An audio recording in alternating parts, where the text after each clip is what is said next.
नमस्कार, मैं ज्योति श्रीवास्तव। आप देख रहे हैं सी न्यूज भारत। खबर अहमदनगर की है, जहां दनगर तालुका के देहरे गांव में ग्राम पंचायत के उप सरपंच नाना जादव विभिन्न मांगों को लेकर भूख हड़ताल पर बैठे हैं। बता दें कि कई दिनों से गांव में अवैध गतिविधियों को रोकने के लिए सरकार द्वारा गांव के नागरिकों की पूरी तरह अनदेखी की जा रही है, इसलिए मजबूरन इन लोगों को अनशन करना पड़ रहा है।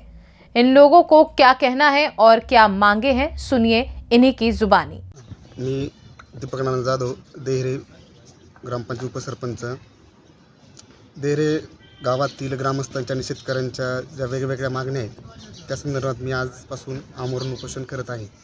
या अगोदरही आम्ही साधारणपणे 17 तारखेला एक दिवसाचं लाक्षणिक उपोषण केलं होतं की जेणेकरून शासन आमच्या मागण्यांकडे लक्ष देईल।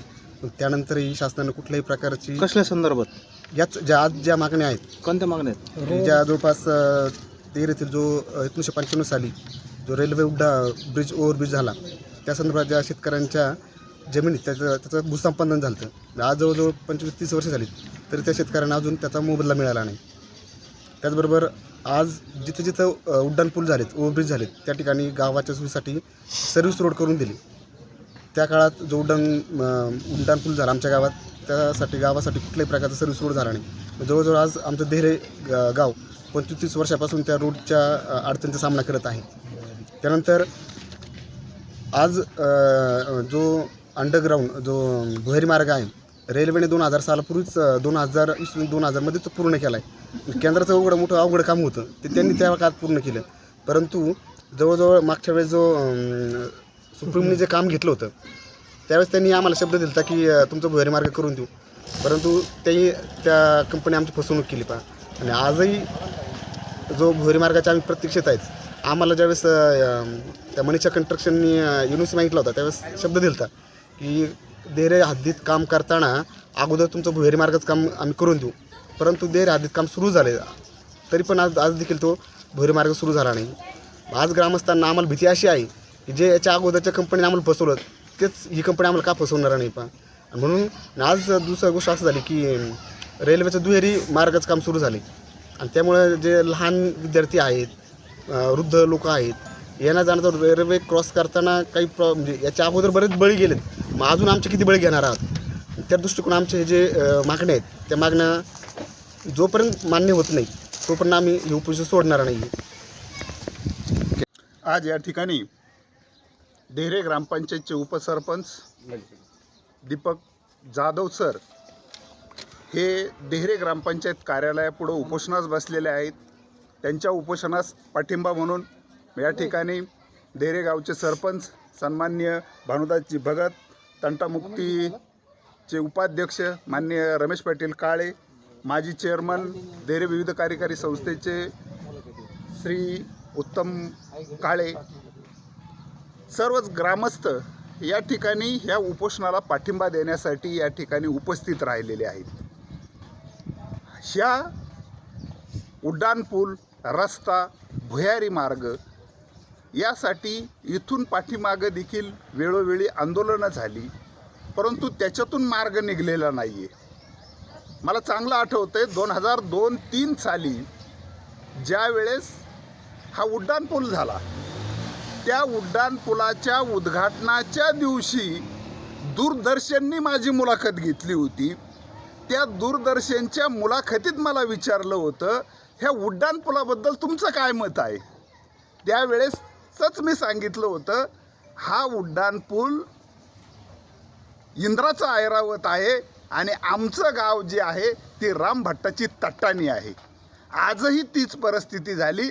त्या उड्डाणपुलाचा आमच्या गावासाठी कुठलाही उपयोग झाला नाही, परंतु त्याच उड्डाणपुलामुळे चुकीच्या जागेवर झालेला उड्डाणपूल आमच्या शेतकऱ्यांचे जे पैसे होते ते पैसेसुद्धा त्या ठिकाणी मिळाले नाही।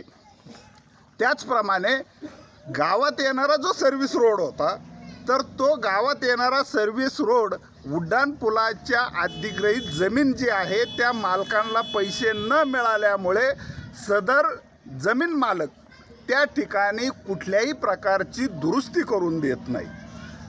तो रस्ता बंद पडण्याच्या मार्गावर मोठमोठाले खड्डे पडलेले आहेत, लोकाला ये जा करता येत नाही। तो रस्ता तरी पहिला दुरुस्त झाला पाहिजे, ही एक प्रामुख्याने मागणी आहे. जो कोणी त्या शेतकरी आहे त्या शेतकऱ्याला जे पैसे मिळालेले नाही आहेत त्या शेतकऱ्याला शासनाने तात्काळ त्याचे पैसे द्यावे.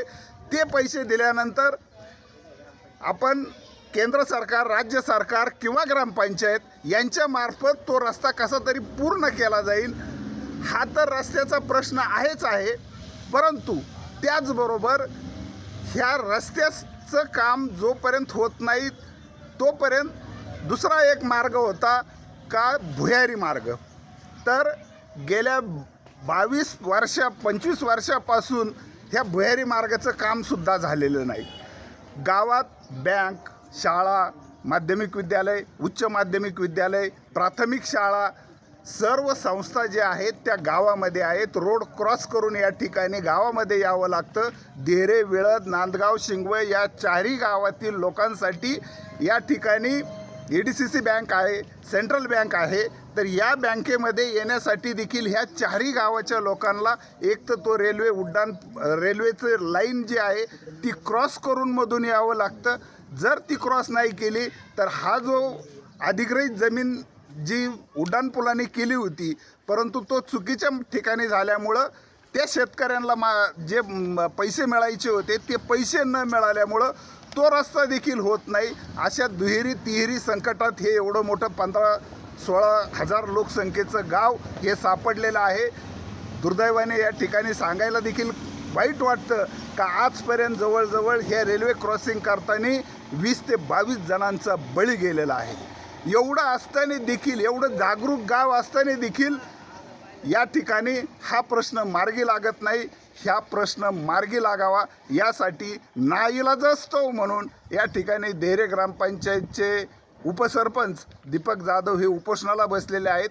त्याचबरोबर संपूर्ण ग्रामपंचायत, देरे विविध कार्यकारी, देरे परिसरातल्या सगळ्या संस्थांनी त्या उपोषणास पाठिंबा दिलेला आहे. शासन दरबारी माझी नम्र विनंती राहील का लवकरात लवकर एक तर सर्व्हिस रोड तरी पूर्ण व्हावा किंवा उड्डाणपूल तरी त्या भुयारी मार्ग जो आहे तर तो भुयारी मार्ग तरी पूर्ण व्हावा ही अशी कळकळीची विनंती करून थांबतो. जय हिंद. 18 वर्षापासून हा रोड बंद, म्हणजे आमच्या हा रोड कोणता? गावात येण्याचा. बरं. आणि गावात इकडे आमची सेंट्रल बँक, सोसायटी, हायस्कूल सगळं ह्या बाजूला आहे. सगळं तुमच्या बाजूला आहे. हो. आणि हा रोड बंद होतो. पलीकडलं जर अंतविधी सुद्धा आम्हाला आणता येत नाही या रोडनी. पलीकडल्या साईडनी रोड नसल्यामुळं तर आम्ही जवळजवळ 18 वर्षापासून ह्या गडबडीत आहे. लढा देतो तुम्ही? लढा देतो. बरं. कोणी याच्याकडे कोणी लक्ष देत नाही. आज गावची लोकसंख्या जवळजवळ 12 ते 15 हजार आहे. आणि 4 गावाची बँक इथं आहे आमच्या डेऱ्यात. सेंट्रल बँक, EDCC बँक, सगळे 4 गावाचे कामं, 4 गावाचे मुलं आमच्या इथं हायस्कूल असल्यामुळे सगळ्यांना यावं लागतं. आणि रोड क्रॉस करताना काहींचे पाय गेले, काही बळी गेले रेल्वे खाली. आणि आता डबल लाईन चालू होणार आहे तर आता कोणाला तिकडे येता येणार. त्याच्यासाठी उपोषणाला बसलेत आमचे दीपक जाधव. त्यांचा पाठिंबा आहे. टोल नाका चालवला 18 वर्षे. टोल नाक्यावाले म्हणत होते आम्ही करून घेतो. त्यांनी काही लक्ष नाही दिलं. शेवटी टोल नाका बी बंद झाला. परत रोडचं काम चालू झालं. ते रोडवाले म्हणत होते आमची खडी तयार झाली का 2-3 महिन्यापूर्वी लगेच काम करून देतो. अजून ते म्हणजे परवानगी झालेली नाही आमच्याकडे. बोला. मी हरिभक्त परायण भाऊसाहेब ढोकणे या ठिकाणी बोलतो की या ठिकाणी उपसरपंच दीपक नाना जाधव हे उपोषणाला बसलेले आहेत. का? यांचं कारण मुख्य की या ठिकाणी भुयारी मार्ग. अहमदनगर से सी न्यूज़ संवाददाता राव साहेब वरपे की रिपोर्ट। फिलहाल इस खास खबर में बस इतना ही। देश दुनिया की बाकी खबरों को जानने के लिए आप देखते रहिए सी न्यूज़ भारत।